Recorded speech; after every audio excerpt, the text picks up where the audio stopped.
evil thoughts. बुरे विचार।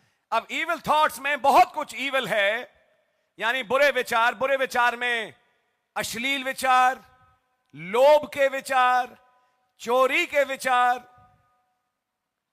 अब यहां पे थोड़ा सा एक बात है जो हमारे भाई बहन कह सकते हैं, ब्रदर ये तो ब्रदर हम रोक नहीं पाते, क्या करें, विचार तो विचार है, विचार तो आएंगे ही आएंगे। लेकिन बाइबल में एक आयत लिखी है, कास्टिंग डाउन इमेजिनेशंस, हर एक कल्पनाओं को नीचे गिराना। नबी ने कहा आप विचारों को नहीं रोक सकते, विचार तो आएंगे ही आएंगे। आप ऑफिस में हैं, आप रोड पे हैं, आप कहीं पर हैं, कोई बुरा विचार दिमाग से पास कर गया, लेकिन ऐसे टाइम पे खुदावन भी जानते हैं, नबी ने कहा विचार एक चिड़िया है। क्या बोला?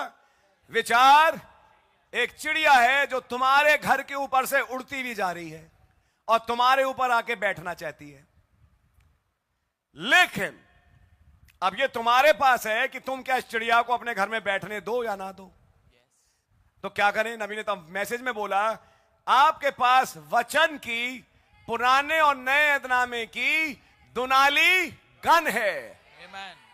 आपके पास एक गन है, बंदूक है पुराने नए अदनामे की, कि आप उससे गोली मारें कि वो चिड़िया बैठे नहीं बल्कि उड़ के चली जाए।